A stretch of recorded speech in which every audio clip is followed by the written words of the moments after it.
Hi friends, তাহলে দেখুন এই গোলাপটা,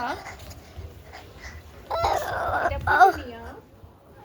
ও ফ্রেন্ডস, আপনি এই গাছটার নাম বলতে পারবেন ফ্রেন্ডস? হ্যাঁ ফ্রেন্ডস, আপনি এই গাছটার নাম বলতে পারবেন?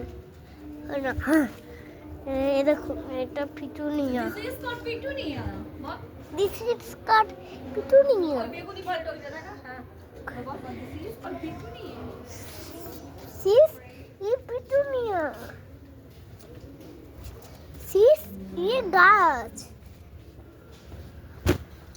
সিস এ গোলাপ ফুল। সিস এ গোলাপ ফুল। সিস এ গাতি গাছ। পিট ও পিটি গাছ। পিট ও পিটি গাছ। ছোলা গাছ। মাইট গাছ। বিট গাছ। বিট গাছ। বিট গাছ। লেবু গাছ। Hi friends. লেবু গাছ। পালিয়া। টমেটো গাছ, হাত দিচ্ছিস কেন? টমেটো। টমেটো গাছ। টমেটো ছোট ছোট তাও হয়েছে। তোর মা খাবি দেখ না। এটা কাঁচা লঙ্কা গাছ। হাত দিচ্ছিস কেন? আরে দেখাচ্ছি কাঁচা লঙ্কা গাছ। মারে। হাই ফ্রেন্ডস, তাহলে বাই বাই।